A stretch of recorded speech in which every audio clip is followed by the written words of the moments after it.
Now the press to handstand is a classical bodyweight exercise in that way that it requires both a lot of strength, mobility and technique or balance.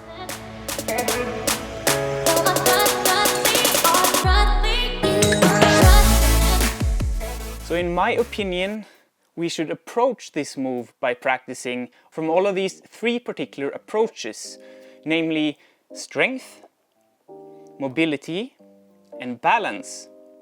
Way too often I see people focusing only on the mobility part of this drill. Well, obviously the technical part as well, being that they do practice the move, and by practicing the move you practice its technique. But the strength part is often very much neglected. Now the press to handstand is a rather peculiar move. You see, the hips need to get over our hands in order for our feet to lift off of the ground. But in order to do that, we either need to fold very much or be very flexible, or we need to lean forward very much, being very strong in our shoulders, or have super long legs. So usually you require a combination of leaning forwards and being flexible. And one other thing that is important in the technique of this move is that you're pushing out your back. Take a look at my back now.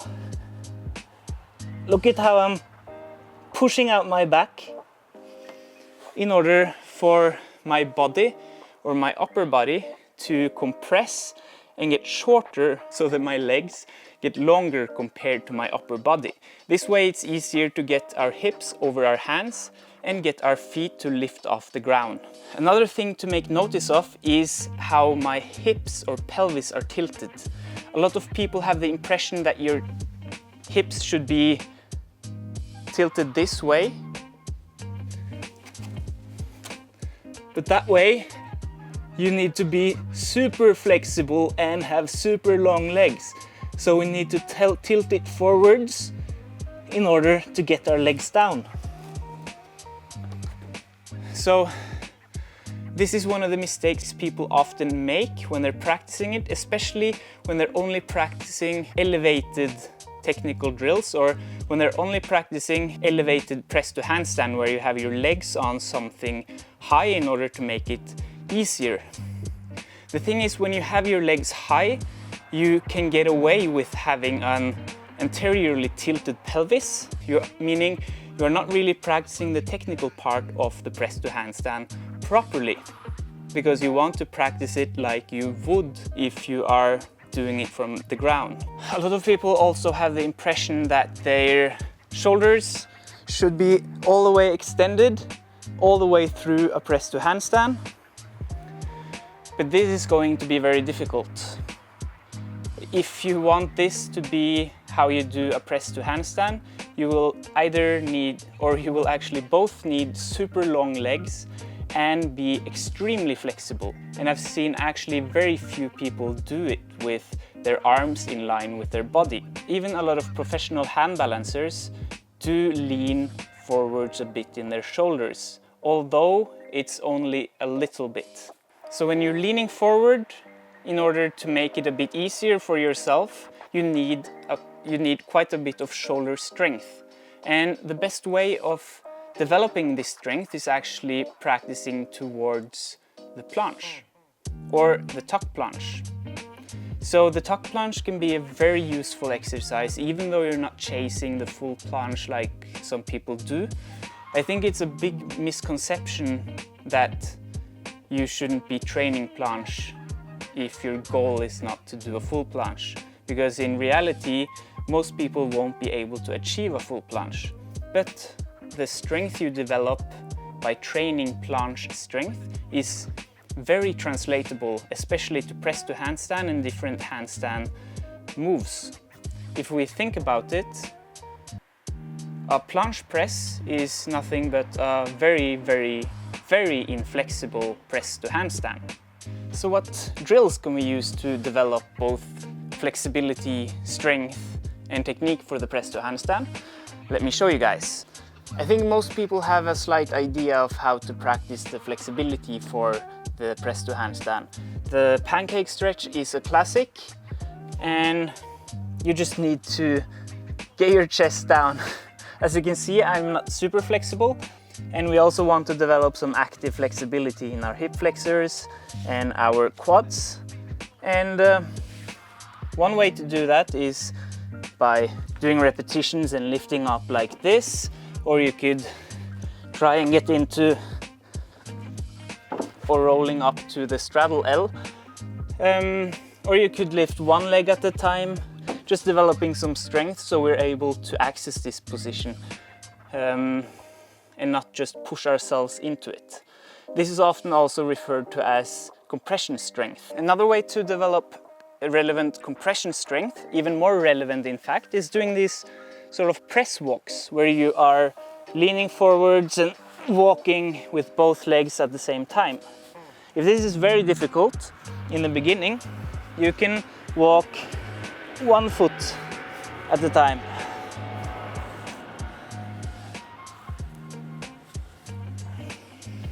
This way we practice the compression strength in the exact same manner that we are performing it or using it to do a press to handstand.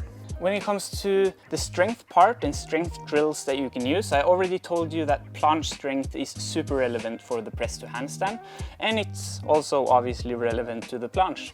So I like killing two birds with one stone. So you can consider planche training as strength training for your press to handstand as well. And I mentioned you don't necessarily need to have planche press as a goal, but what you can have a goal that is achievable to most is a tuck press to handstand. This is way more difficult than it looks, and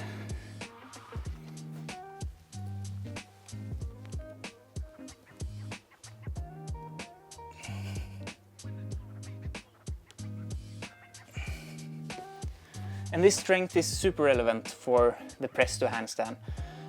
Obviously, you will need to approach this stepwise, first learning how to do a tuck planche, which can be a road by itself.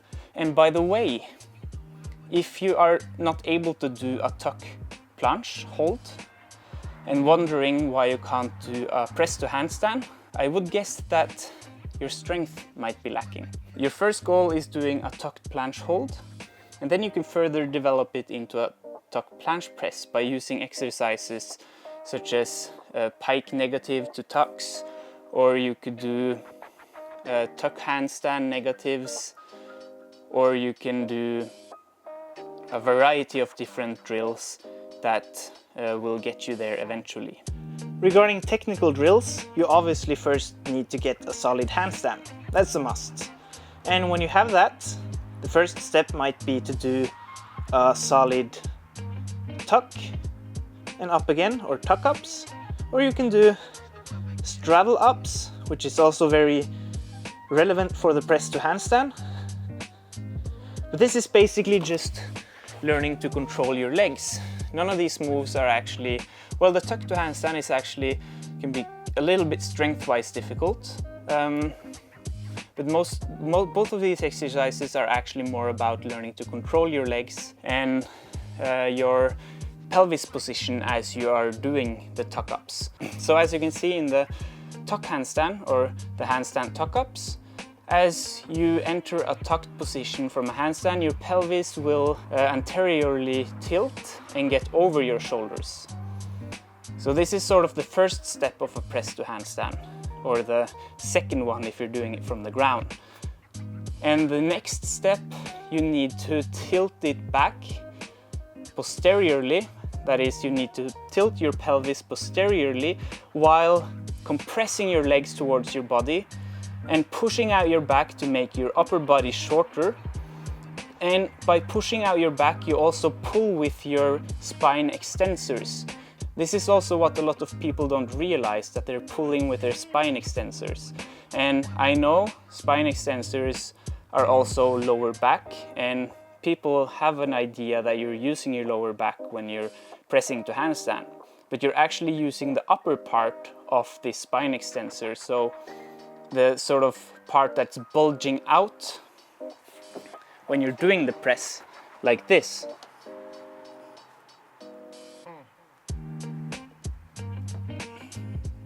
So this part, getting from here to here, that's the secret. That's the difficult part. So this is actually the technical part we want to practice more, and that a lot of people sort of miss out on, because they practice it from a top-down perspective, but sometimes you might need to do the opposite. Now, we already mentioned that doing the elevated press to handstand only is maybe not a good idea, because you trick yourself into thinking that you can perform the press to handstand with an anteriorly tilted pelvis. But what you can do is use this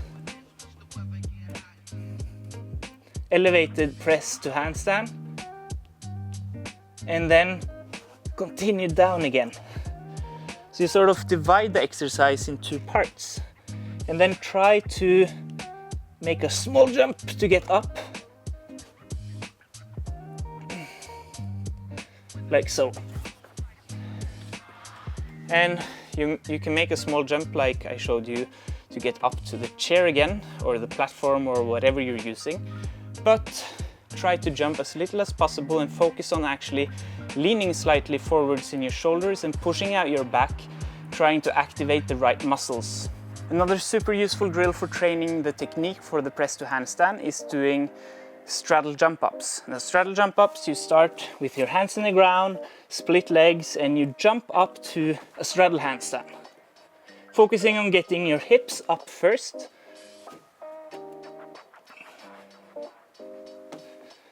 And as you get comfortable with this, you can try and lower yourself as slowly as possible, making it more like a negative press.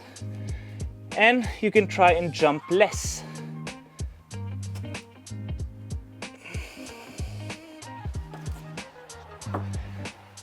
So this is also an excellent drill for training the technique for the press to handstand. Now let's summarize this real quick, okay?